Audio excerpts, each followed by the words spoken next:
matter where I go around the world, if I say I'm a rower, the first thing that comes up is the head of the Charles. Not the Olympics, not the World Championships, not the EARC sprints, but they all know what the head of the Charles is.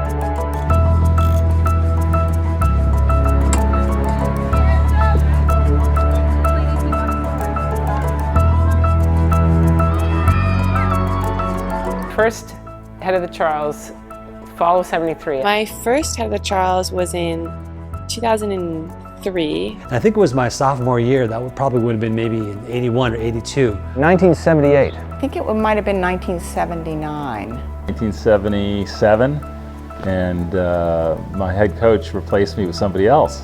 So I actually walked out of the boathouse, walked down to the highway, and hitchhiked back to school. I was going to quit the team.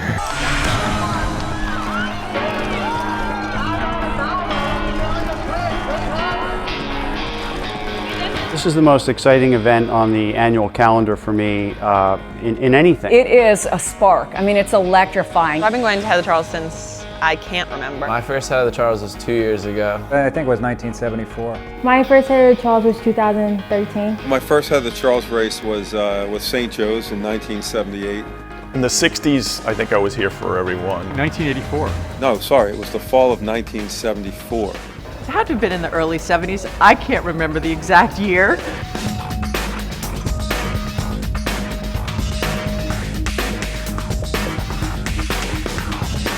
Fall in New England at its best. And there's not a lot of opportunity to be outside in the weather. There's just so much whoop in that boat. And once you're past that finish line, it's like the best feeling in the world.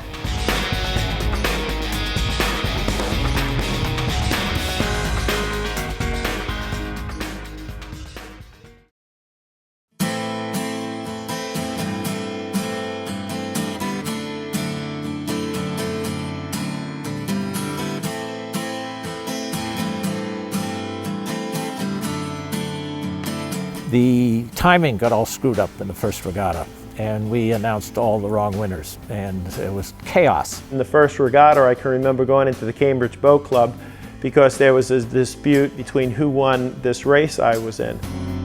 The Herald, the next day, declared that chaos reigned, and the head of the Charles, like its namesake, will surely lose its head.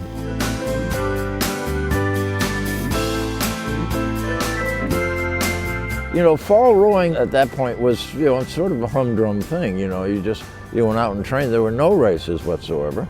But I think the idea of having something to train for just appealed to a lot of people.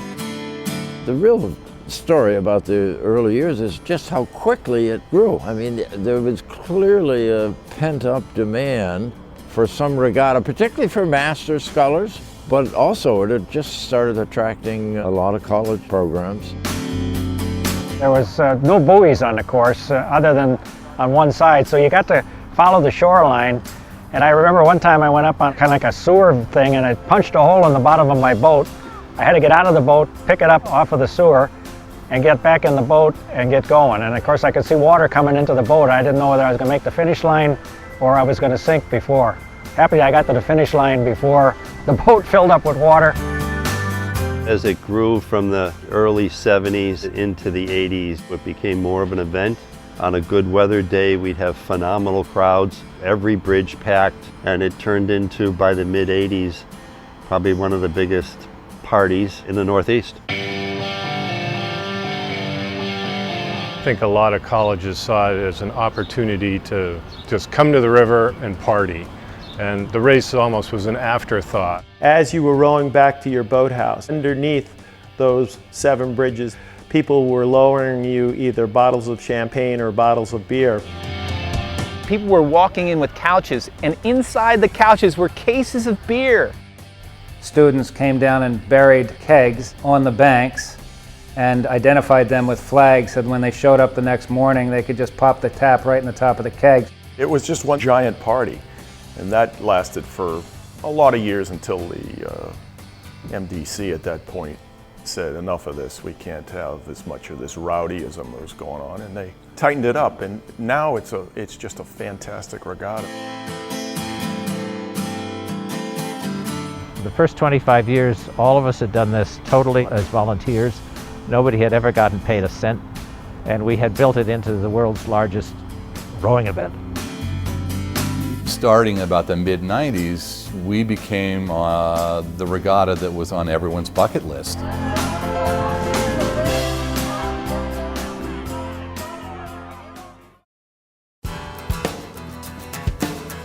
I fell in with a group of young men who were training for the head of the Charles, and at that point I was just a follower, because I really did not know anything about rowing. And I said, well, what the heck, why am I not entering that? Well, there weren't any events for women. The big thing was the Cambridge Boat Club said, why don't you row in the novice singles? Perfect for you. So I did. Next year, they put in a separate race for women as part of one of the other events because there were still only 5 or 6 of us, and the rest is history.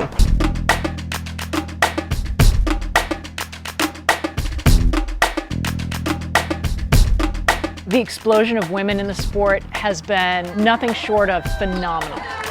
When the national team boats come cranking down the river, these women are chiseled from the gods, and it is so exciting to see. They're unstoppable at this point, and they're so successful, and I love having that be such a role model for other younger people who want to row. One of the great aspects of this regatta is that the regatta is drawing not only the best Americans that the youth of America can see, but the best of the world are here.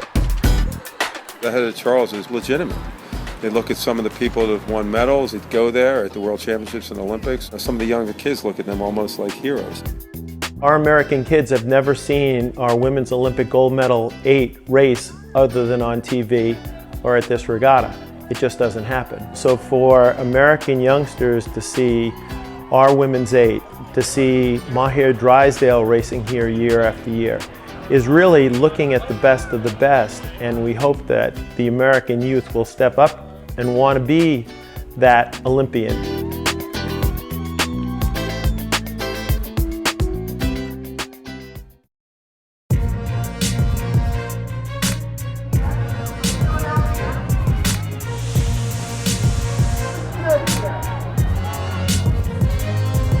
As a high school athlete, this was our biggest race of the fall, in that this was the one time we got to see kids from all over the United States come and compete in one place. It's unbelievable being able to see like 85 boats in the guys 4 event, guys 8 event, and that's only the boats that end up making it. You've got all these kids who want to learn how to row. We've found, and I've heard this from the parents, that if they can get involved in rowing and they can join a team, kids who have been kind of listless, haven't been doing very well academically, the parents come up to us and say, you have made a remarkable difference to my son or my daughter's life. I've never heard about the head of the Charles, and it's this huge deal, and I never knew about it. And I was like, I live in Boston, and I lived in Boston my whole life. Like, why didn't I know about this? There were a lot more boats than I was kind of expecting. They were just calling out numbers, and it was just like, oh my God, this is insane. We're about to start, and my best friend turned around and looked at me, and she just like smiled, and I was just like, this is it, like it's actually happening.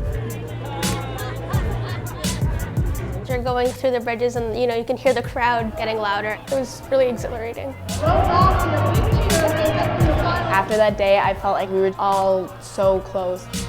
It's just like that moment that you know that that's what you want, and you're like, I love this.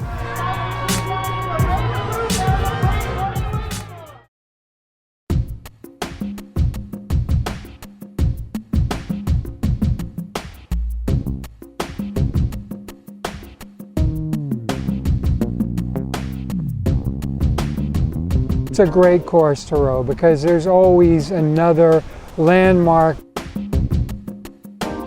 I know exactly where I should be, but actually putting yourself in that position is not as easy as you think. Bridges are all at funny angles to the river, and you know, it is a very, very tough course and one very, very hard to master.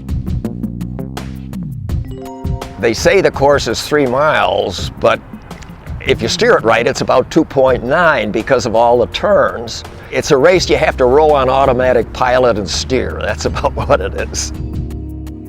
I think the thing that makes the course unique and makes it such a great head race is how narrow the Charles River is. On a sunny day, you're going to see 250,000 people on the shore, and everybody has box seats. The start is always nerve-wracking, no matter how old you are, no matter how many times you've done this. Your favorite part of the race is coming around Magazine Beach right after the start. You've just come under the BU Bridge. That turn coming around Magazine, if you hit it tight enough, your oar can actually go over the course line, and you can save about 4 seconds at that turn. Because crews come around the Magazine Beach turn, then have to choose whether they're going to take a line through the center arches or the right-hand arches up the powerhouse stretch to set themselves up into the Weeks Bridge turn, which is arguably the most important turn of the race.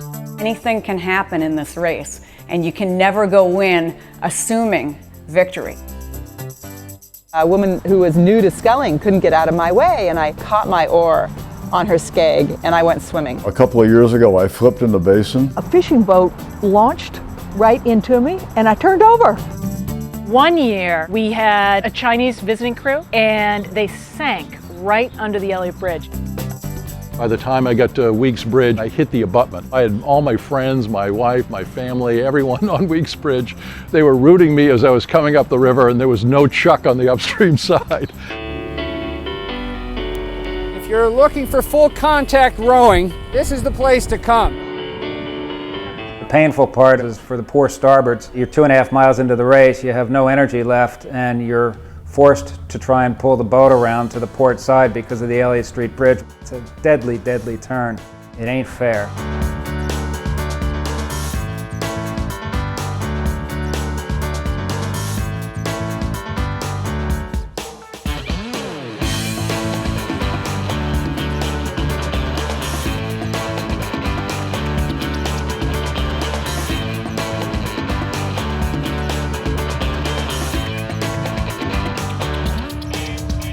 One thing you're never used to as a coxswain is asking guys in your crew to let up. And in the head of the Charles, if you want to steer the best course, if you want to go the fastest, there are maybe 10 strokes over the whole race course where you have to ask really your port side to let up. This one now, starboards. Go now! Go now! Yeah, that's it! Killing it through the weeks. The reality of it is that there are only a handful of things that you have to do right, but you really have to get them right. That's it, guys. Ready? Feel those finishes as we go through this bridge. Ready? Now! Feel those finishes!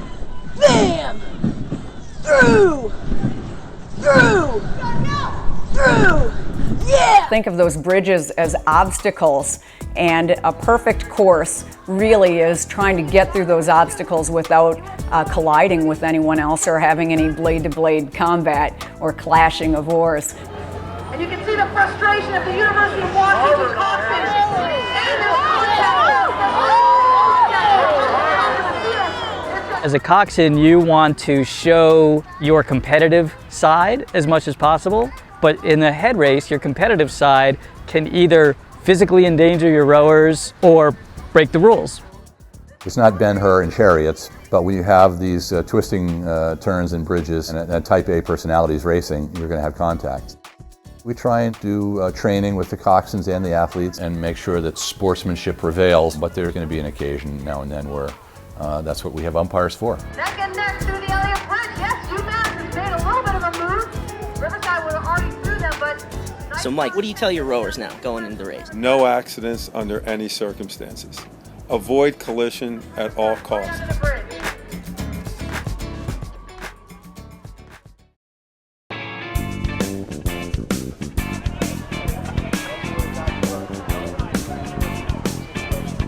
It's an enormous reunion for national team athletes.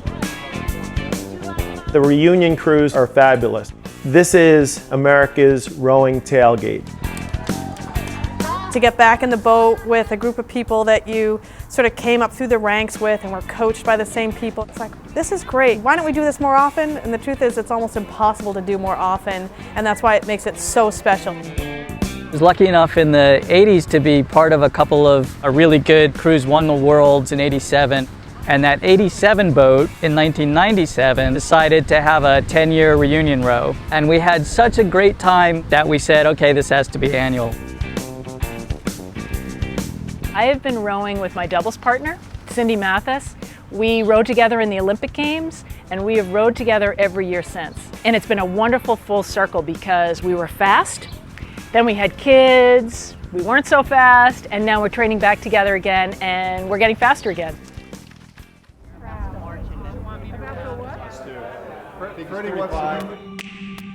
The 1980 team was both a really special team and a really unfortunate team, and that it wasn't obviously allowed to compete.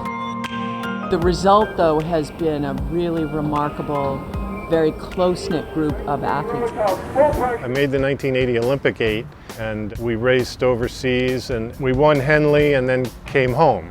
Out of that adversity, that crew has stayed together. We come to the head of the Charles every year. We raced the lineup as a true lineup, all 9 of us, in 2000. We came in like next to last. And so it was like, okay, we got to move up an age bracket. No one wanted to move up. No one wanted to admit that we were getting older. We were 4th, it sounds like, and last year we were 3rd. By 1 second. By 1 second. Behind our rivalry Tasuni. Very competitive with each other, and we both train with the idea of racing and beating each other. When you're on a national team, and especially Olympic team, you really develop like a trust and a bond that's kind of going to be there forever. In 1980, most of us trained here, and you get to see your teammates and then teammates that were in the other boats, and it's just a bond you have forever.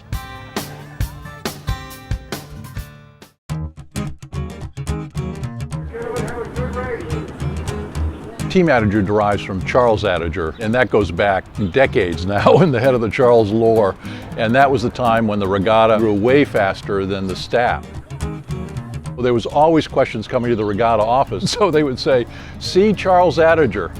And Charles came from the Charles River, and Attager was regatta spelled backwards. We took it to a new level in terms of pulling together some older guys that are very fit, and then salted in some younger guys that are even much fitter. We're pretty competitive. We raced 50 plus 9 years ago, and we're still racing 50 plus this year. We did win it a few years in a row, and we were accused of having a stacked lineup. It's all fair in rowing and war.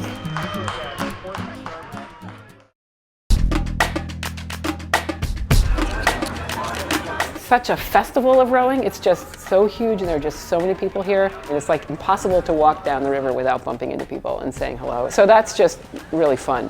And then the whole new dimension of having your children rowing just adds another element to the whole thing. They always knew how to row, and of course, we didn't want to push them into doing what Mommy and Daddy did. And our other 2 kids got involved with cross-country skiing, but Emily has caught the rowing bug. My parents entered me in the champ single as a high school senior, and I was like, what have I gotten myself into here?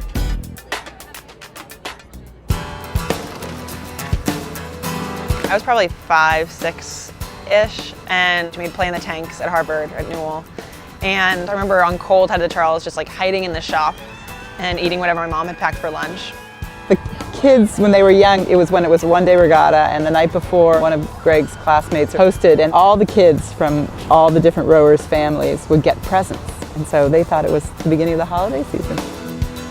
We have 3 children, and they all loved sports as younger kids, and it was fun to have Jevy keep up her rowing. And you know, it's fun for me. It gives me sort of an extension of fatherhood. Well, the first 2 years I raced a single, my dad rode his bike alongside the whole way. So that was really fun. And then he stopped riding his bike because he thought I could do it on my own, and he was announcing. And I come around this turn, headed into Elliott, and I hear my dad announcing, "Here comes Chevy Stone leading the pack and taking the turn a little wide." And I was like, "Thanks, Dad."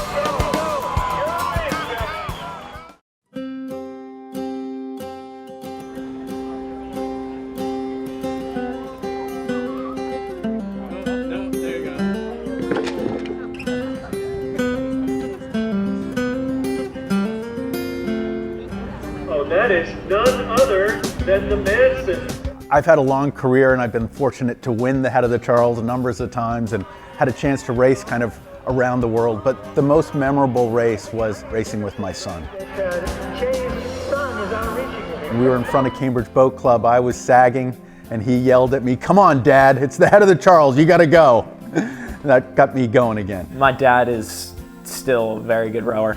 He works out with me on the weekends. He keeps me competitive and he keeps me inspired, which helps in like a long race like the Head of the Charles. I have many memorable experiences, but nothing will ever top rowing with my daughter at the Head of the Charles.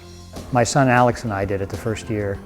You know, that was a very special time, as I'm sure it's a very special time for everybody that gets a chance to row with their child in this event. So this is a mom-daughter deal. Rowing in a double with my son. We went under the BU Bridge and he lets out this whoop as we go under the BU Bridge. And I thought, oh my gosh, it's just like me, because I would do stuff like that. Go Harry, way to go Abby. When Abigail was quite young, 3 thereabouts, I was going out sculling at our lake house in New Hampshire, and she says to me, "Daddy, you have to teach me to row like you and Mommy row." But there were no indications that she was really seriously interested in rowing until she got to Windsor, and then it became quite clear that that was part of the plan all along. We're not going out there to, win the race. We just thought it would be a great idea since there is that event, and he's rowed here for so long, and I think he preferred doing that to the single. This is a great boat. He was pretty sick and I was pretty nervous about it. I think it was really special for Abby, and that's why he wanted to do it. It's just a fun idea. That's been one of the special things about the regatta. This is the one that included everybody. Great hand for Harry and Abigail.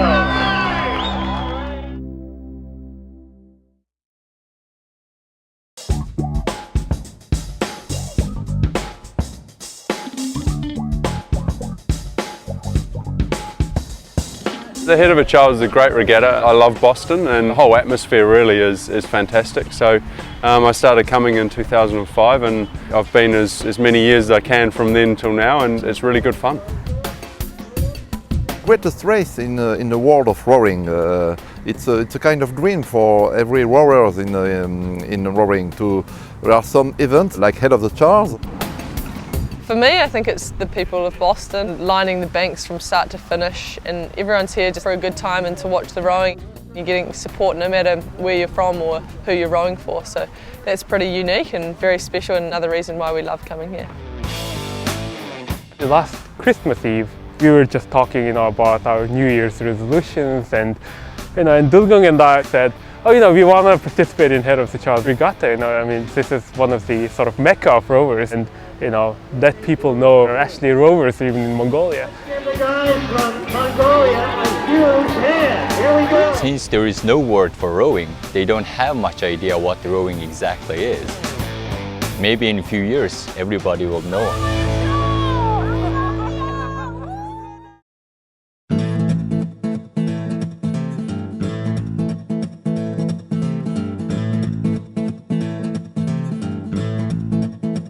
It's a massive undertaking. There's the group that sets up the course, the group that does the start, and then all the umpires. People are really proud about making it the best race it can possibly be. People make lifelong friendships volunteering, people that have been returning for 20 years.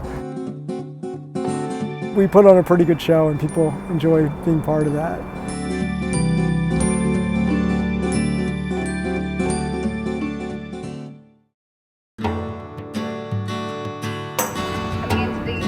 We get to rig the boats a little bit differently depending on what the physical disability is. The big thing for the trunk and arms rowers are the seats. I mean, rowing, you have these appendages, you know, it's like flying. You're taking these nice long sweeping strokes, and as you get going, the boat hits its maximum speed and it really just feels like you're going. And so I think this is what attracts people to it. Some of the adaptive people that I work with, that's why they like it. Okay, oars out. The head of the Charles is really now just trunk and arms and the leg trunk and arms 4.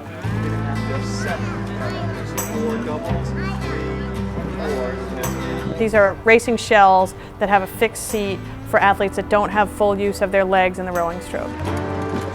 I had no idea adaptive sports existed. I had a daughter who introduced me to them, and it's an amazing privilege to be here, you know, amongst world-class rowers. I feel like when I'm rowing, I'm no different than anyone else. It gives me an opportunity to push myself physically, but also kind of forget what makes me different on land.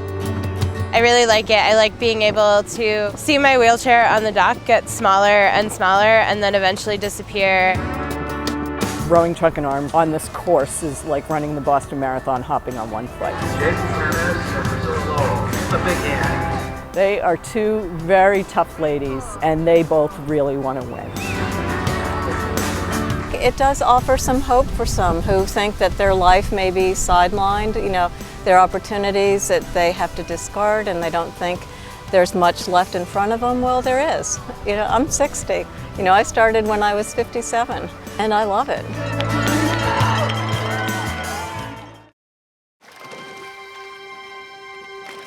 I went to Iraq in 2008 as a light armored vehicle crewman. In 2011, I went over to Afghanistan as a reconnaissance sniper.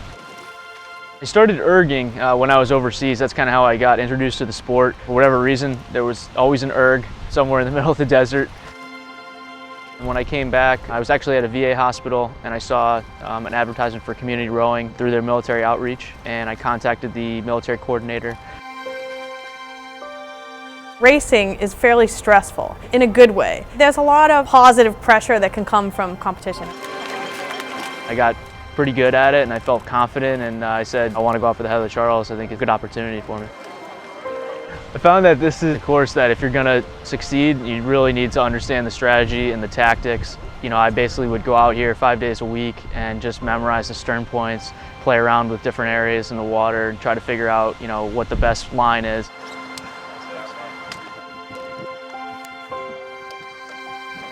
It's the only race in America where you have a full cross-section coming together.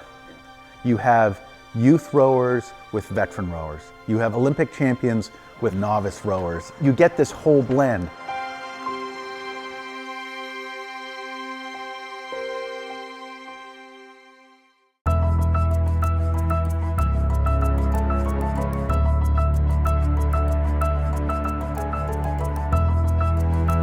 People have a great New England experience. They're welcomed by the city of Boston, and it's all because of this crazy thing that Darcy and his mates planned around a kitchen table in 1964.